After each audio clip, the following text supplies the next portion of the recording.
In my previous video, I covered how incomplete the data is on involuntary commitment. That based on what data is available, involuntary commitment takes place at a high rate. One of the contributing factors for this rate may be the low threshold for such commitment, with one possible criterion being that an individual, if they have a mental health condition, might benefit from being hospitalized. And making this determination is the mental health clinician who has historically been biased in favor of incarceration. Further, even with a higher level criterion that the individual might be a danger to self or others, the mental health clinician is also known to be an inaccurate predictor of dangerousness.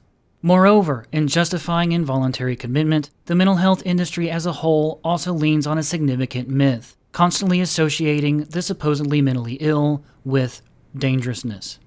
Now, one of the most basic pleas you may hear in relation to involuntary commitment is that it may save someone from taking their own life.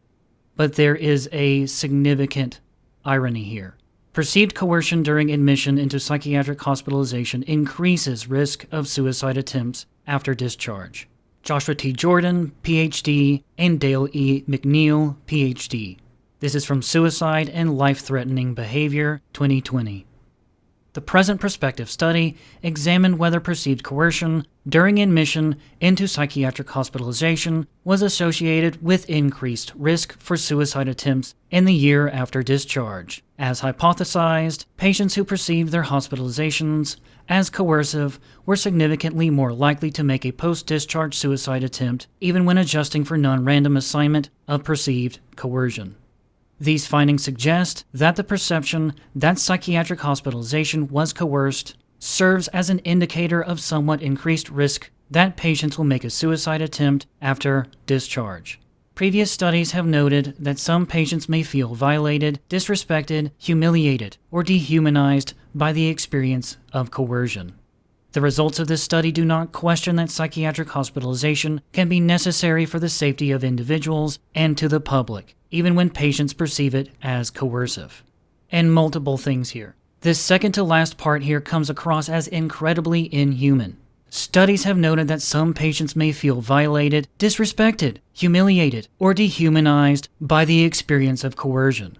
This is the very nature of coercion, or more specifically, of being forcibly incarcerated when you have not committed a crime, especially when that incarceration is being determined by a professional known to be incredibly biased to the grossest extent towards that incarceration. But also the idea that it is a matter of public safety in the favorable sense to allow the individual who might simply benefit from care, again one of the lowest potential criteria for involuntary commitment, to be incarcerated. This is problematic.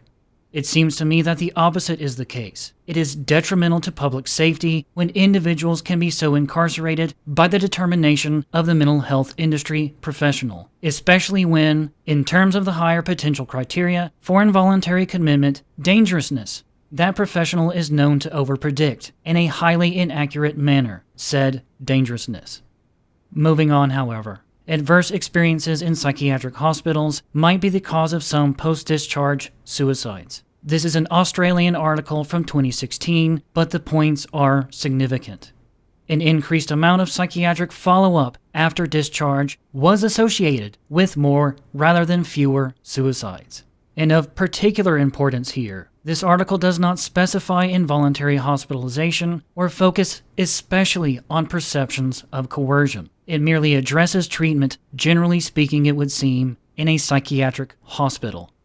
Not all patients who suicide after discharge are admitted for suicide ideas or actions. For example, among the suicides in the 2011 meta-analysis, 38%, 273 of 712, had suicide ideas, and 65%, 463 of 714, had a history of suicide attempt or deliberate self-harm at or during their admission. This is potentially devastating research. People who do not want to die, but are psychiatrically hospitalized, sometimes leave wanting to die. Previous research has considered the psychologically adverse aspects of psychiatric hospital care. Admitted patients are exposed to humiliation, stigmatization, loss of autonomy, perceived trauma, and actual violence. Hospitalization can precipitate a loss of accommodation or employment and exacerbate financial difficulties. Negative life events and emotional states, stigma, and trauma are associated with suicide in the wider community. We think it is likely that such adversities are particularly likely to affect psychologically vulnerable inpatient groups, causing some suicides that would not have otherwise occurred. Even if only a minority of patients experience adverse psychological consequences of admission and only a small proportion of these patients make a decision to suicide, then these deaths might still account for the majority of post-discharge suicides. Post-discharge suicide is an important cause of mortality, and there's a clear need for both qualitative and quantitative research. We believe that the time has come to contemplate the uncomfortable possibility that post-discharge suicide might be an inadvertent effect of our therapeutic efforts.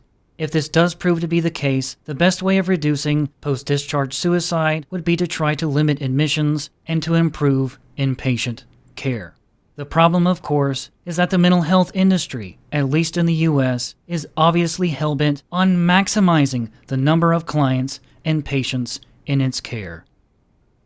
Neither ethical nor effective. The False Promise of Involuntary Commitment to Address the Overdose Crisis, by Michael S. Sinha, John C. Messinger, and Leo Beletsky. This is from the Journal of Law, Medicine, and Ethics, 2020.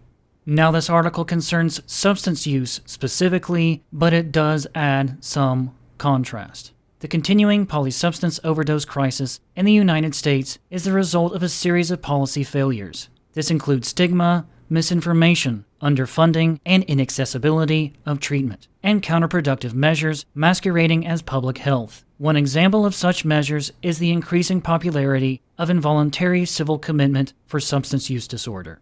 An analysis of opioid-related deaths in Massachusetts in 2013 through 2014 found that people released from civil commitment treatment had more than double the risk of overdose after their release than those receiving voluntary care.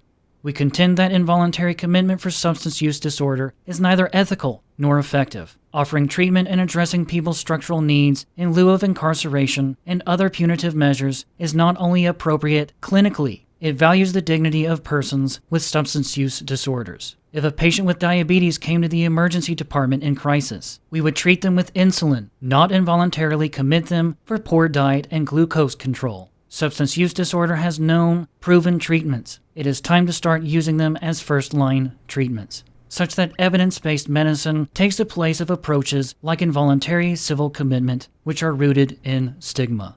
I would hypothesize that there is a clear potential that forced incarceration might save someone from taking their own life, perhaps in the short term, but it might also exacerbate the issue for which a person might want to take their own life for in the first place, or lean harder on substances to the point they are at risk of overdose. But it says a tremendous amount, as highlighted by the previous study, when even those not wanting to take their own life sometimes leave a psychiatric hospital wanting to do just that. And it says even more that outpatient follow-up may increase that risk of suicide as well.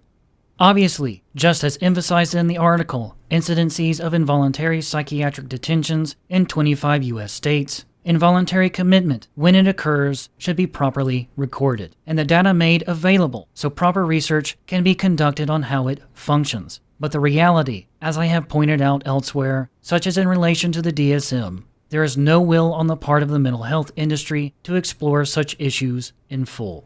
And I had further specific points regarding psychiatric hospitalization and the increased risk of suicide, but I will leave it off there until next time.